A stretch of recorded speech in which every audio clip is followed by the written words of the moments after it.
Hello, hello, hello, everybody. How you guys doing today? I pray you're doing well. I sure do. And welcome to the Bible, Block by Block. Today is the 231. For the 231, we're going to be reading the Levi serve in the tabernacles. That is Leviticus, Numbers 3, verse 5 till 13. All right, let's begin. Our Father in heaven, holy is thy name, thy kingdom come, your will be done on earth as it is in heaven.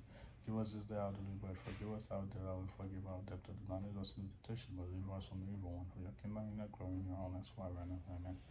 All right, before we do that, I'll just do a little quick reading about something. Protecting the weak in the Jubilee year. Every 50 years in Israel, there was the year of Jubilee. The provision of this sacred time were intended to maintain economic equality and prevent the concentration of wealth in the hand of a few. In the Jubilee year, if property were not already redeemed, it was to be restored to the original owner. This prevented the creation of great irradiated estates that would have reduced families or small landholders to status of serfs. The concept of Jubilee year in Leviticus 25, which we already read, bears general similarity to the suspensions of debt, which was widespread phenomena in the old Babylonian period. Hey, there ends a freaking Babylonian crap.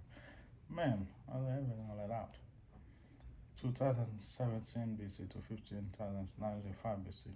While the old Babylonian people lived a few centuries before Israel inhabited Canaan, they too were concerned about the great disturbance of the land and the resultant wealth. And all Babylonians, where did the hell they get the thing from? Not from, no, they didn't get that anywhere. An old Babylonian literary text in the form of a letter described, and that text I know of it, and it dated not in that century, they say. But it's not on that text, but okay. Describe the conduct of judge during the suspension of the debt on behalf of her son god Shamash, the judge of the two cities. See how they don't put the date over that text? See how they don't do that? Yeah. The judge of the two cities, state Babylonia and nearby Sipa, met at Sipa to read the lawsuit of Sipa citizens, also to be read where they sell document of field house, orchards which became invalid during the suspension of debt. Now, here's something. The Bible said nothing is new under the sunlight. It's like suing people was way back then. Complaint was also way back then. We even have things showing people complaining to a customer, to a vendor, and all that stuff. I like, yeah, that's the part they got, all right. In both cultures, there was an awareness that the accumulation of land could result in oppression, purporting those who were socially and economically weak. In the old Babylonian letter, an individual who has been sequentially wrong wrote to an official asking the weak not to be handed over to the strong in the presence of my Lord, and for the strong not to oppress the weak. Israel God Yahweh included command among the stimulation of the Jubilee year. You shall not oppress one another. Mm. Now, they're wrong. And a lot of stuff in here. But there's something I just feel like I should say before I read. A lot of people think people back in the day were just cavemen, were just ignorant, doesn't know anything.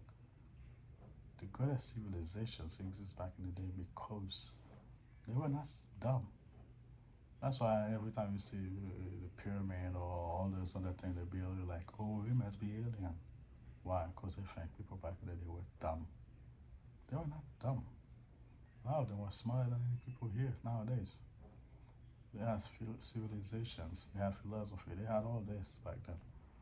It's not a brand new thing now. People from the newer centuries, 18, let's just say from a thousand years from now to now, before, before to now, that's when people become smart or anything. No, no. Even during the time of Jesus, information that today, we cannot comprehend, we cannot come close. All right, let's read the good book. And the Lord spoke to Moses, saying, bring the tribe of Levi near the presence of them before Aaron and his priests, and they may serve him.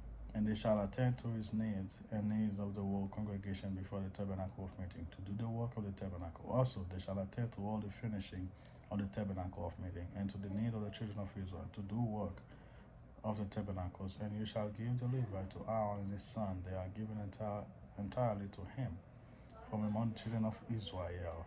So you shall appoint Aaron and his sons. They shall attend to the priesthood, but the outsider who came near shall be put to death.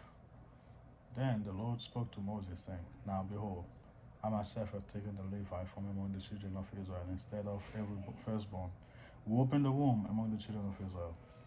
Therefore the Levi shall be mine, because all the firstborn are mine.